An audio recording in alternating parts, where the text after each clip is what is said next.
All right, folks, my name is Drew Rathke here with Steve Wade from Wade's Trade and Drew from ProFuturesTrader.com. Well, we actually both work for ProFuturesTrader.com. But Steve has his own advisory service called Wade's Trade, and he's a very experienced trader. I watch him trade all the time.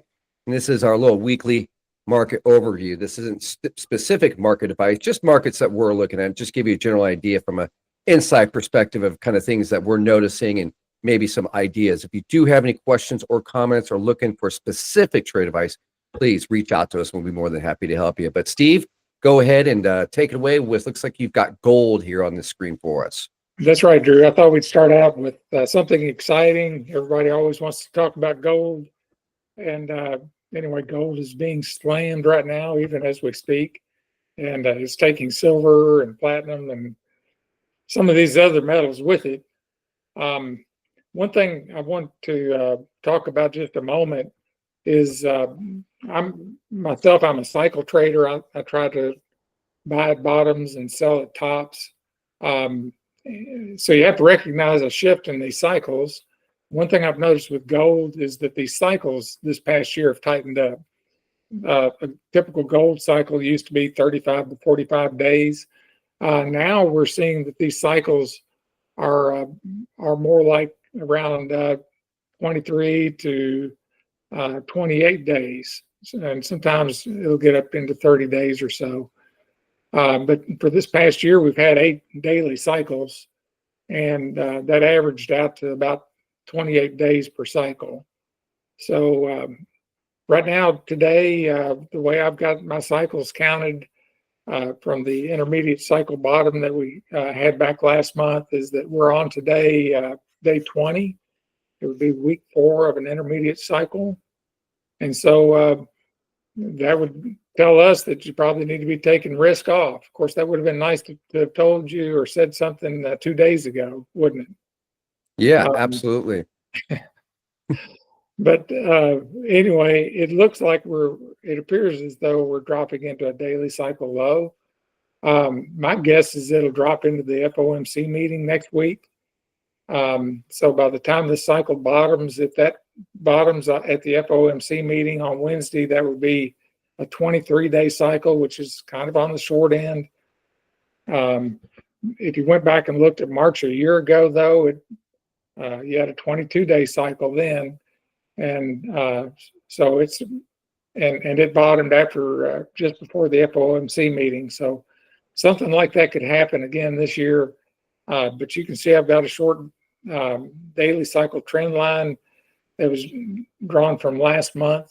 I expect that we'll probably see gold drift lower for a few days, probably break that trend line, and then be ready for the next daily cycle. It's a right translated cycle, which means it should be bullish. So you're thinking long term or just as a short term intermediary pullback, kind of flush the weekends out, and then it's going to build back up and get going after the FOMC meeting. Yeah, absolutely. And I think you're just going to see this kind of volatility. It's going to be a part of metals. Yeah, probably going forward until we have some sort of major top in. So we're only 20 days into an intermediate cycle, which means we could probably see the metals trend higher for the next 3 months or so. Okay. Maybe 4 months. And so we're still early in the cycle, in the longer term cycle. So gotcha. If you're brave, after the FOMC meeting, that's the time to buy. You want to buy when you're afraid and sell when you're starting to be greedy. If you're starting to feel greedy, that's usually time to sell. So I didn't sell quick enough my positions because I was feeling greedy, and so I'm learning my lesson over again. We all do. And another factor too with the metals is a lot of the geopolitical stuff, and we've got a lot of things happening on that front. In the winter time on a seasonal basis, it seems like we have a lot more war and geopolitical stuff or things happening. And it just feels like every night or every other night when something bigger happens geopolitically, the metals kind of pick up and run again, and we back off, and geopolitical picks up, runs again. And that seems to be from a fundamental perspective, another catalyst that's been driving these markets higher and higher. as well. And then with Trump coming in January 20th, be interesting to see kind of how all of that unfolds on the geopolitical front in the first Q1 of his presidency. Right. So well, good stuff. Any other markets that you're got an eye on? Oh, I've got an eye on the stock market. Let me see if I can find my. All right, let's go ahead and let's take a look at the Ultra TLT bond. I believe Steve's got here. So what do you got on this one, Steve? Yeah, thanks, Drew. Talking about the Ultra bond, that's the 20-year bond. The chart would look very similar if we were looking at a 30-year bond, which I think recently Drew and I were looking at this, and we thought probably it was probably a better trade to be in the 30-year, but the 30-year and the 20-year are going to do the same thing. But you had a little bit of an advantage with the 30-year. But I like looking at the 20-year, the Ultra bond, because it tracks TLT. That's a very popular bond ETF that you'll hear a lot of traders use. And you can see what the heck is going on with these bonds, Drew. Again, kind of like gold, we're at the beginning of a new intermediate cycle. And last week, bonds just fell off the cliff. So we're day 18 now. Bonds usually, a bond cycle tends to be a little longer. They tend to be around 45 days to 50 days, something like that. And bonds really are threatening to wind up with a failed daily cycle. And so that could be a strong signal that we've got higher interest rates ahead that we're looking forward to. Maybe the new presidential administration is going to be taking on policies that are going to cause interest rates to need to go higher. I don't know, but I don't really have a trade here on any of the bonds yet, except to be short. So what do you see, Drew? Yeah, it's funny you bring up the bonds. I actually I was going to do a whole segment. I guess I'll do it now on the bonds. The CME increased their interest rate drop next week to, I think, 97. Let me take a look here. On the Fed Watch tool to 97.1%, and yet the bonds dropped like an absolute rock. So I went and did some research, going, why is it doing that? Kind of caught me by surprise. And really, what it is and boiled down to is inflation concerns. So they're expecting that the market, or the market sentiment, in my opinion, is got more kind of inflation concerns.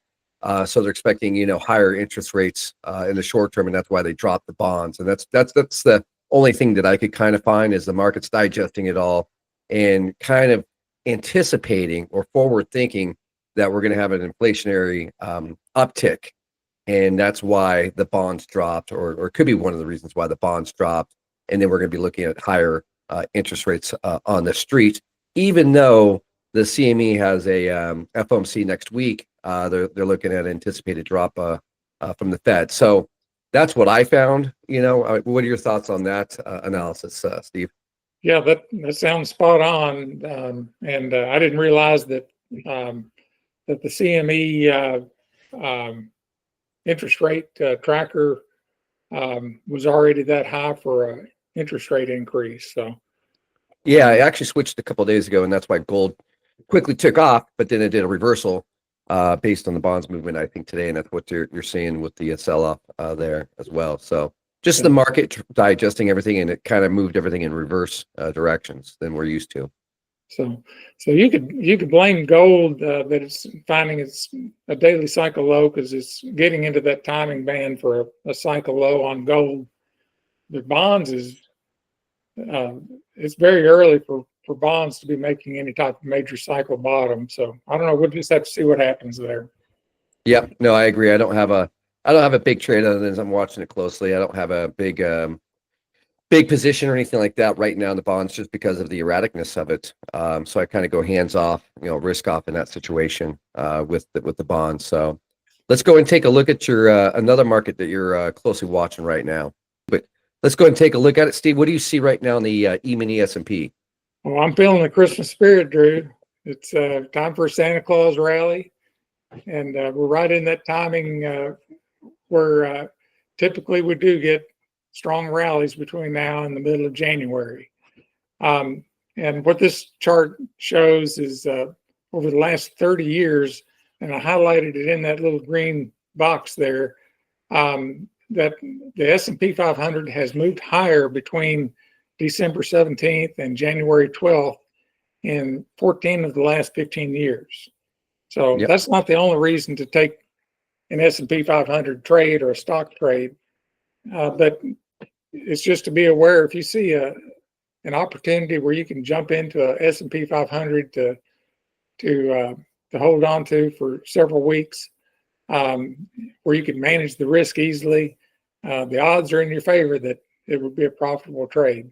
This information comes from Moore's Research company. So, Yep. And they do a lot of seasonal stuff. And I'd have to agree with the Santa Claus rally. We often in the book squaring season where everyone's squaring up their books, they close out their years as well. And so quite often you do get that rally going into the end. And actually, I'll show you on my S&P chart here in a minute, but I've got something similar to kind of go over as well. So let's go ahead and you have one more market we can take a look at? I think I just sent you those three. All right, Drew Raskin here with Pro Futures with my part after Steve's presentation there. But what I want to start off with, he just did the E-mini S&P. He's talking about the Santa Claus rally and what I call book squaring season. We all have our own little things over the years. But real quick, you can see this is the DEES E-mini S&P contract. And you can see right here, we are sitting on that support area. And I use just the basic 15 and 40. You can see the overall trend is up. And we did back in here to basically a small buying zone in this area. And actually, more importantly, was the Dow Jones. So this is the YMZ24. And this is the one that I'm actually really thinking about jumping on. Not so much the E-mini S&P, but the Dow Jones or the E-mini Dow, the $5 Dow. As you can see, I really like it when it comes down to this 15 on the green line right here to go ahead. So I'm really eyeing this market to probably possibly get long with some of my clients here in the next few days. I just like the way this is looking, the way it's set up, the way it backed in. So I'm definitely keeping an eye on this one. Again, manage that risk.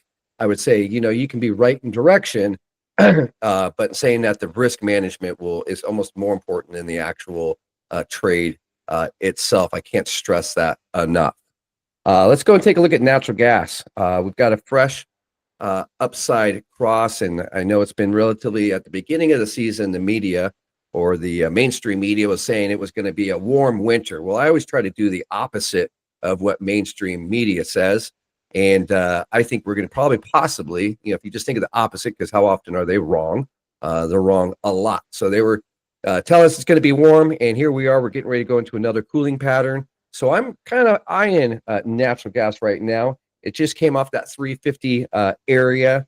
This is January natural gas, by the way. So there's a fresh cross to the upside. So I am really eyeing this one in a day or so to possibly get long. I've got other clients that are already long this market. They're already in position. But in saying that, kind of weather driven as well, we could have a snap, and we're getting ready to go kind of in the coolest season. And I do see a storm possibly for the northeast area a couple days before Christmas. And there's right now some wild predictions of some possible heavy snows. And there's also predictions of it being all rain. So it remains to be seen what is said. But I am definitely looking at this one. And if we get into a really cold pattern, we could see an uptick in the natural gas. Because I still think, even at these 290 area, just the overall value compared to past values, it's a pretty good thing to kind of look at right now. Let's go ahead and take a look. The bonds, again, we talked about this. Steve spoke about it. I don't have much going on that right now. Then you see this huge sell-off, and it really didn't make sense based on the Fed's announcement. So I'm kind of hands off on that one right now. Take a look at copper, the last one here. Copper is actually, this is on a weekly. Let's go and jump to a daily. Weekly's got a fresh cross to the downside. But you can see right now, copper is still relatively trending down. I don't have any trades I'm really eyeing on copper. But if you were to go up on the right here, the 15, you could have got short, but I'm not real comfortable here. I feel like this could be a fresh kind of uptrend that we're kind of looking to base out of. So this one could, get back up to the 450 area. So I'm not going to take my signal and my trustee indicator right now. There's too much. And you see this low here and a higher low here. I think this one could chop to the sideways and pull those moving. And you can see them tightening up a little bit right there. And usually when I see that tightening up, that's when I use a little bit of caution as well in terms of going against or going with that particular trade. When it tightens up, as you can see right here in this line, I'm looking for a pattern change. So right now I'm looking at copper in terms of just a possible pattern change. And we'll know probably here next, I'd say 2 weeks or so. So I hope that helps you out. Just a brief overview. Do you have anything else to mention with what I just said, Steve? Oh, no, just when you noticed how it was how that price pattern was tightening up. Some people might call that a coil, but the moves out of those coils can be explosive. And so if you pick the right side, that could be a good thing. And I'm not predicting which way it's going to go. But if you can be on the right side of that, if you can enter it and you've got a plan for how you can manage the risk there, you can make some pretty good money in a very short amount of time.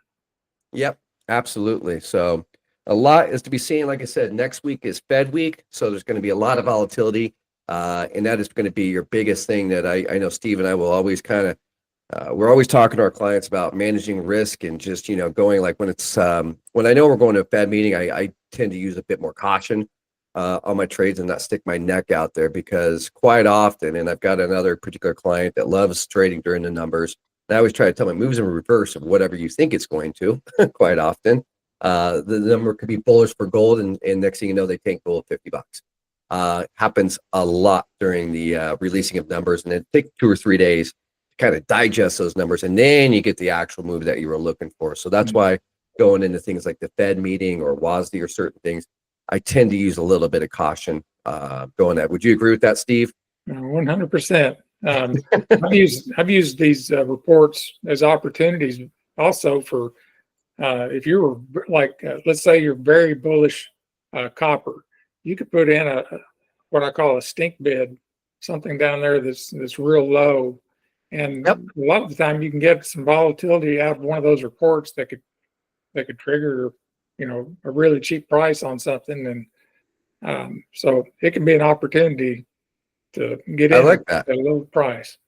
I've never heard that term, stink bid. I'm going to remember that from here on out, and I will be looking at it in that context. I really, really like that, stink bid, and put your dream price out there, and let the markets kind of come to you. I actually really like that. That's a good idea. So, well, good stuff. Well, I hope you guys appreciated this week's wrap up. We're just kind of getting into this in terms of just giving you guys an overview. Have any questions? Reach out to Steve Wade. He's an awesome trader. I watch him trade and just an overall awesome guy. Or if you have questions from my end, you can reach out to me as well. Other than that, hope you guys have a great trading day. Take care. See you, Drew. Take care.